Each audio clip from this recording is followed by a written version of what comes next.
Callahan had always known quiet. His ranch sat at the end of a long dirt road that stretched beyond sight of the main highway, nestled in the heart of a state where the sky was wide and the land even wider. It was the kind of place people went to disappear, not to hide from the world, but to live without its noise. He'd inherited the 120 acres from his father, who had inherited it from his. It was more than property. It was lineage, memory, peace. That piece ended with a letter, folded neatly into a plain envelope and tucked into his front gate one morning. It came with no postage, no return address. Just a stamped insignia reading, Cedar Ridge Community Standards Board. The letter claimed Callahan was in violation of several neighborhood codes, including unauthorized perimeter signage, unapproved livestock housing, and refusal to attend mandatory compliance briefings. It threatened escalating penalties. Attached was a schedule of fines and a warning that non-compliance could lead to corrective community engagement. Callahan read the letter twice, then laughed. There was no HOA out here. No board. The nearest neighbor was nearly 2 miles off, and the land wasn't part of any development. He burned the letter in a barrel behind his workshop and didn't think much more of it. A week later, the knock came. 2 individuals stood at his gate. One man, one woman, both in clean khakis, blue polos, and ball caps bearing the same Cedar Ridge logo. They wore laminated badges clipped to their collars and held clipboards. Mr. Callahan, we're here to follow up on your notice, the woman said. Callahan stood silent behind the gate. Who the hell are you? We're from the Cedar Ridge Compliance Council, she replied smoothly. We're tasked with upholding the community integrity standards for this region. This ain't a community. It's my land. You're trespassing. You were sent a notice. The man cut in. You've had ample time to respond. We'll need to inspect the structures on the northeast end of the property. There have been reports. You stepped through that gate, Callahan said, his voice hardening. And I'll call the sheriff. They didn't step through.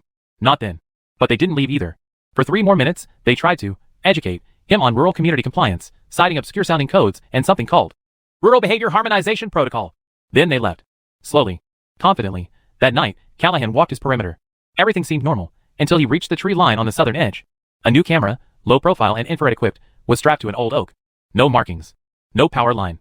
It ran on a silent solar pack and faced directly toward his livestock pen. He cut it down and took it inside. The camera's data card was encrypted, but Callahan had friends. Former service, same as him. Within days, he had the contents decrypted. What he found chilled him. Footage of his daily routines, timestamps matched with journal entries, a file labeled Compliance Evaluation, Subject Callahan. Inside were behavioral notes, psychological profiling, even extrapolated threat levels based on body language. It was surveillance.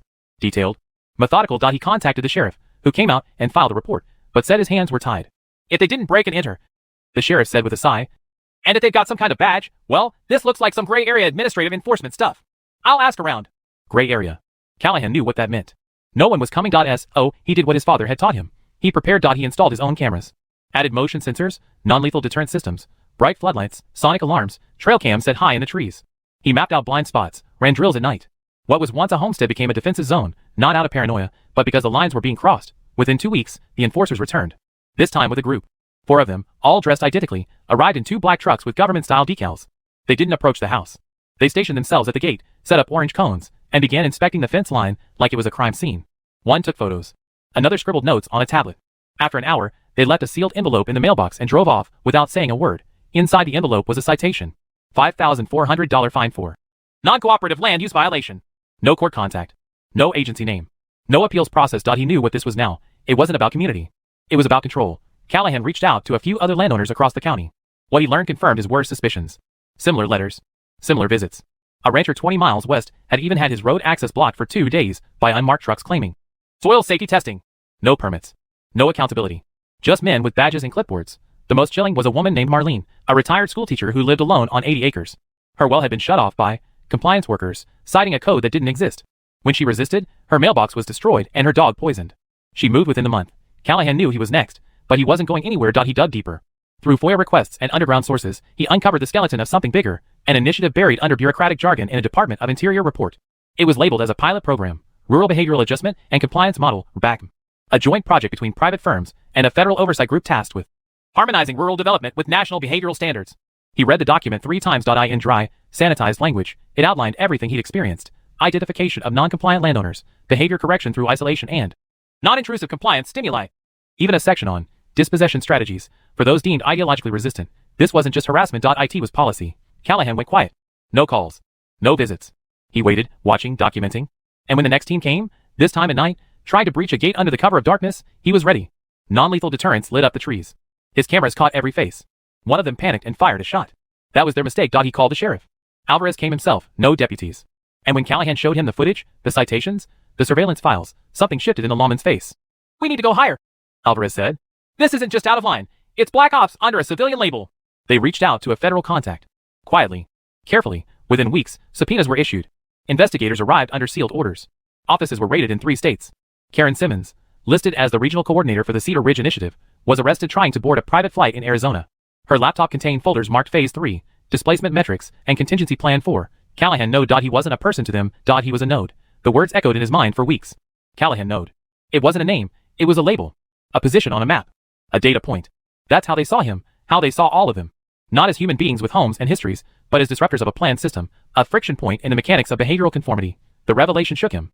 But it didn't break him. What followed the exposure of the Cedar Ridge operation was a storm of internal investigations, public silence, and buried headlines. The mainstream media reported the arrests as isolated fraud, rogue operators in a fake compliance racket. There was no mention of the behavioral control programs or the federal affiliations Callahan had uncovered. The government agencies involved issued blanket denials and quietly rebranded their initiatives under more palatable titles. But the files didn't lie. The hard drives seized from Karen Simmons' network were laced with language that belonged in psychological warfare manuals. Concepts like social pressure gradient, community consensus eating, and motivational compliance incentives showed up alongside neighborhood maps, dossiers, and communication scripts. Callahan had been profiled down to his purchasing habits. One file calculated a 38% likelihood that he'd mobilize neighboring landowners into anti-compliance sentiment. He'd been targeted not because of something he did, but because of who he was. Independent, isolated, resilient, dangerous to the soft machines of control. And he wasn't alone. Operation footage showed teams watching dozens of other rural homesteads across the state, most of them belonging to veterans, farmers, or off-grid families. The enforcers never approached directly, not unless the subject resisted. They preferred to use community manipulation, social pressure, whispered fear. They flooded neighbors with subtle lies, accusations of extremism, antisocial behavior, even fabricated reports of criminal conduct. In time, those isolated residents would be surrounded by suspicion and eventually pushed out, either by eviction, legal penalty, or social abandonment. Callahan realized what had happened to Marlene wasn't a one-off. It was a tactic, a strategy, and it was still being used. He brought this to Alvarez, and the federal task force formed after the Simmons arrest. Some agents were skeptical. Others dismissed the language in the files as experimental theory, never authorized for field application. But a quiet few, the ones who had seen similar things overseas, took him seriously. They opened a broader investigation. Slowly, quietly. Meanwhile, back at the ranch, things didn't immediately go back to normal. For months, Callahan kept up his perimeter walks. The motion sensor stayed active, and the trail cams were upgraded. Visitors, even old friends, were vetted more thoroughly. Some neighbors never quite looked him in the eye again, still unsure whether to believe the smears that had circulated. But others did. A young couple from 3 miles over stopped by with pie and questions about how to secure their property. A retired lineman from the South Road offered to help rebuild Callahan's storm shelter, just in case. Small gestures, but meaningful ones. The propaganda had cracked, but not completely. It had done what it was designed to do, instill doubt. That was the part Callahan couldn't shake. How easily good people could be turned against each other, not with force, but with suggestion. With enough official-looking paper and the right badge, a lie could carry more weight than 100 truths, and still, nothing official was made public. The indictments remained sealed. The reports were classified. Even the sheriff's office was instructed to refer all future property compliance issues to a newly formed legal review board that operated without public meetings or accessible bylaws. Same system, new name. Callahan knew what that meant. They'd bury it, learn from it, evolved it, but he hadn't stayed quiet either. With help from a former journalist who'd left the city years ago, he began compiling a report. A civilian dossier, not just about his experience, but about the tactics, the language, the operations he'd documented. It didn't accuse blindly. It cited. It documented. It warned. He called it the Harmonization Papers. They printed 50 copies and hand-delivered them to state legislators, civil liberties watchdogs, and constitutional law centers. One lawyer in Austin called it the most disturbing rural rights document I've ever seen. A professor in Idaho requested permission to use it in a graduate course on authoritarian systems. But still, the media was silent. That's when Callahan understood. The story wouldn't break with a headline.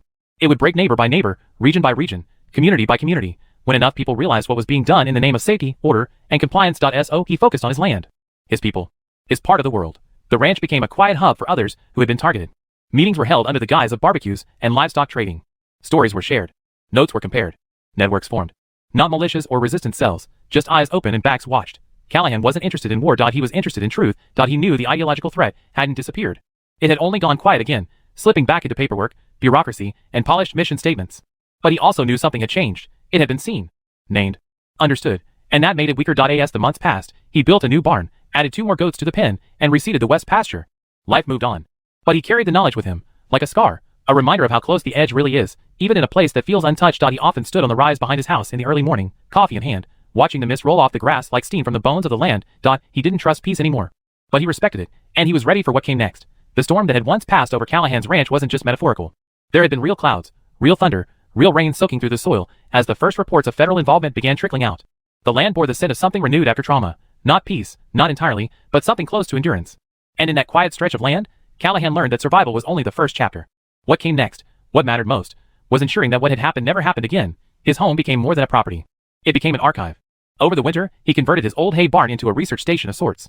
Shelves were stacked with hard drives, binders, photographs, maps. The harmonization papers were only the beginning. He collected first-hand accounts from across the Midwest and the South, stories of strange raids, sudden land seizures, water meter installations without notice, and compliance officers whose credentials led nowhere. A pattern was emerging, and Callahan knew patterns better than most. His military training had instilled in him the power of repetition, of silent trends that precede major moves. He saw rural regions across the country being mapped not for development, but for neutralization. Autonomy was the target.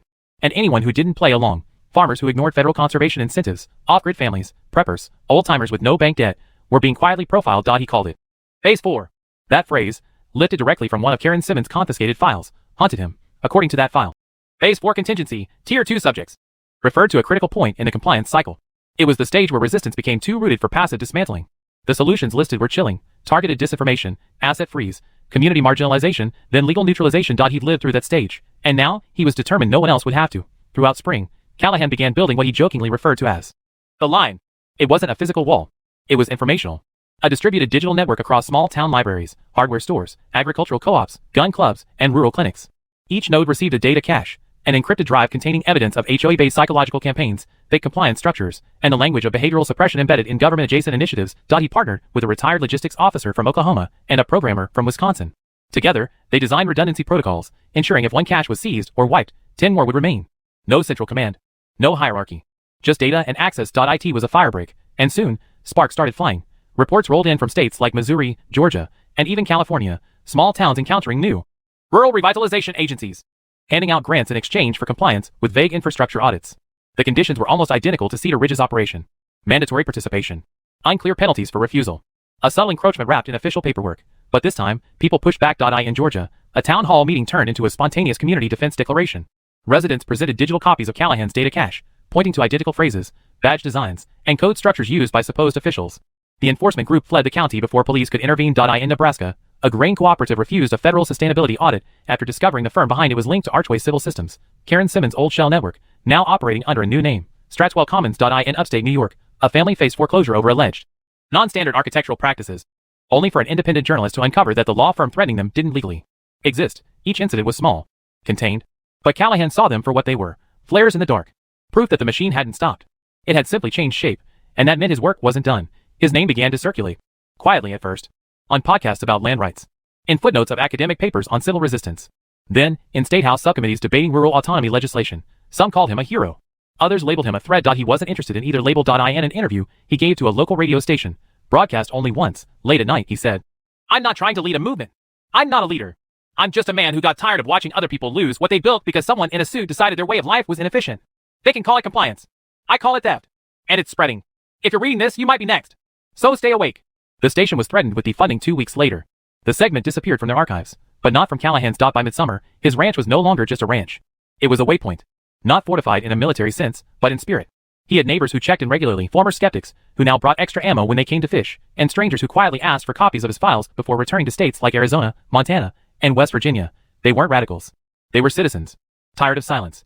Armed with truth. One of the most unexpected moments came when he received an invitation to testify, unofficially, behind closed doors, before a federal oversight panel.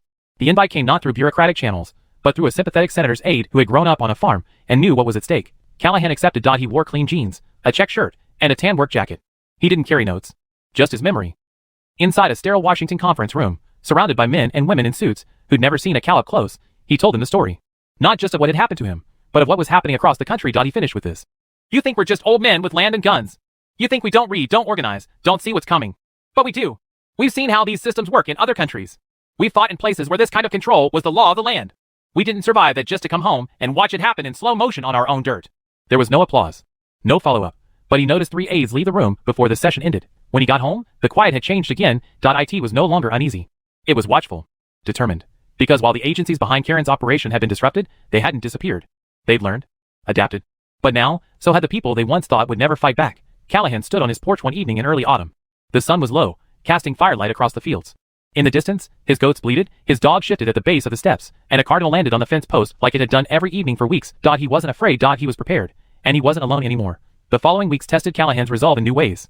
Not through force, but through erosion, the slow grind of bureaucracy and false outreach. An official-looking envelope arrived in the mail bearing a federal watermark, inviting him to consult on a new Department of Rural Sustainability initiative. He didn't respond. 2 days later, a county health inspector dropped by to inform him of a complaint about unauthorized water use. It was laughable. His property sat on a legal, registered well that predated most of the town's infrastructure, but it wasn't meant to succeed. It was a probe, a test, and it didn't stop there. His internet became unreliable. A minor road repair project was authorized without notice and left the only paved route to his ranch closed for 5 days. A fuel delivery was misfiled and delayed for a week. The message was clear: we know where you are, and we're watching. But he'd been watched before, by better trained, better funded, and far more dangerous enemies than this. He responded with a quiet escalation of his own. A second radio antenna was added to the West Ridge, giving him stronger emergency bandwidth. He established a rotating check-in schedule with 3 neighboring families. He updated the signal structure for Prairie Signal, converting most of the content into a distributed ledger system that could not be edited or deleted once uploaded. The archive went global when a data leak activist in Canada mirrored the network and sent it viral in Europe. The dominoes were tipping. Backlash came quickly.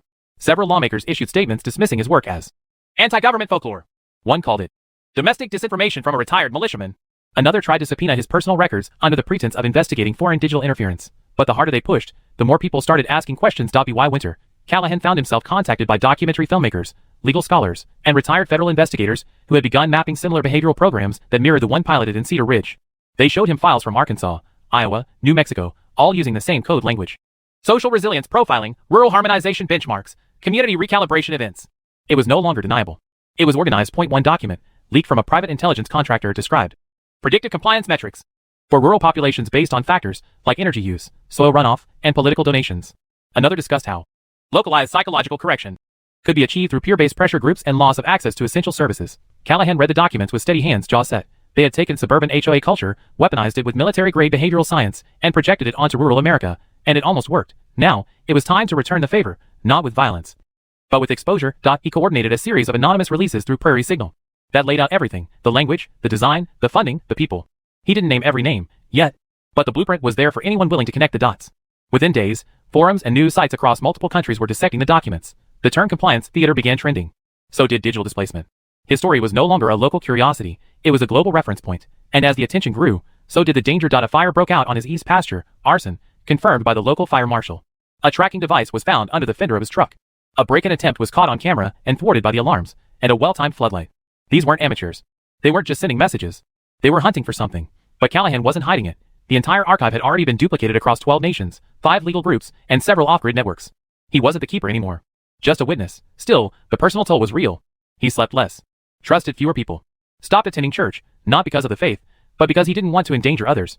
He'd become a symbol, and symbols are targets. But he also received letters. Hundreds. From single mothers on land passed down by grandfathers. From young couples trying to homestead.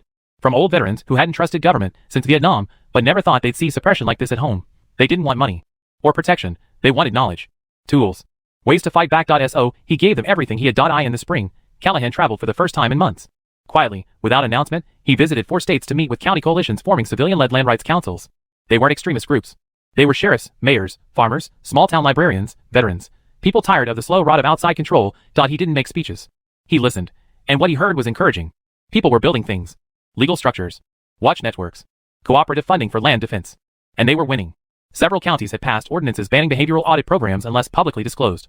3 more shut down revitalization grants after discovering their connections to former archway entities. The tide wasn't just turning.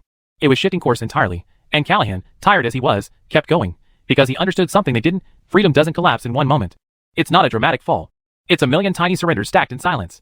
What he'd done, what they were all doing, was not just about protecting land. It was about stopping those surrenders before they became irreversible. He returned to his ranch that summer to find a new sign posted along the road by his neighbors. It read simply, "We remember Cedar Ridge," and beneath it, smaller letters, "Autonomy lives here." He smiled for the first time in weeks. There was work to do. Still storms to weather. But for the first time since that fake citation arrived years ago, he felt something close to hope. Because they had seen it now. All of it. And once people see, they don't forget. The years that followed became a quiet kind of war, not with bullets, but with ideas. The architects of the behavioral control schemes didn't go away. They adapted. Like mold beneath drywall, they changed names, rebranded, shifted focus. What was once called rural harmonization became community resilience. What had been compliance scoring became adaptive trust modeling. The language changed, but the intent didn't. Callahan had come to expect this. Systems that want control never stop. They pause. They camouflage. Then, they resume. But now there were more of him. Watchers, documenters, resistors. Rural communities began forming shared defense packs, not with militias, but with lawyers and legislators. Old-timers once suspicious of government found common ground with digital privacy advocates. Lines blurred. Walls fell. Eyes opened. And still, the network grew. Prairie Signal had evolved into something far larger than Callahan had imagined. It now served as a hub for education, legal support, technical tutorials, and encrypted communication channels for landowners. It published case studies. It offered step-by-step guides for filing FOIA requests, identifying fake compliance operations, and securing rural property without resorting to paranoia. By the fifth year, over 200 counties had adopted transparency codes inspired by the documents Callahan helped release. 46 enforcement projects were halted by coordinated public outcry before they could gain footing. For lawsuits against behavioral contracting firms were working their way through the courts, and the phrase, behavioral suppression initiative, had shown up in state house hearings. Callahan himself never took credit. He rarely left his land now, and when he did, it was often to walk a property line or attend a quiet funeral for a fellow resistor who didn't make it through the stress, the pressure, the sleepless nights of standing watch while the world played dumb. The war hadn't ended. It had simply become part of life. But Callahan was no longer alone in the dark. Young farmers sent encrypted reports on drone activity. Retired sheriffs forwarded anonymous tips about property seizure memos drafted months before the paperwork was ever filed. Truckers who passed through remote areas stopped to relay information they heard on open CB lines. Rumors of new audit programs, new names, new phrases. He recorded it all. Shared what he could. Buried what needed to stay quiet. Why now? He understood what his role was. He wasn't a general. He wasn't a martyr. He was a custodian, a keeper of truth, a watcher of the slow creep. And that was enough. On the 10th anniversary of the Cedar Ridge raid, a gathering was held at his ranch. No public invites, no speeches. Just a few dozen people, some young, some old, who owed their independence, their land, or their peace of mind to the fact that one man hadn't walked away when the first fake badge showed up. They shared food, music, and stories. They didn't talk about politics. They talked about what mattered: land, freedom, roots. Later that night, a young boy, no older than 12, stood beside Callahan at the edge of the field and looked up at the sky. The stars were sharp that night, the kind you only see away from cities. "My dad says you saved our ranch," the boy said quietly. "Says if it weren't for you, we'd have lost it." Callahan looked down, expression unreadable. "I didn't save anything, son. I just refused to lose what was already mine." The boy nodded like he understood. A breeze moved through the grass. The porch light flickered behind them. Somewhere out in the dark, a hawk cried. Years from now, that boy would remember that night. He'd tell someone about the old man who fought a war no one saw. And maybe he'd take up the watch too, because that was the legacy Callahan had left behind. Not resistance for its own sake, but a map. A guide. A warning. And in a world where power still crept behind policy and quiet compliance still knocked at the gate, the most dangerous thing any man could do was simply refuse. Not with anger, not with violence, but with memory, and the courage to say no.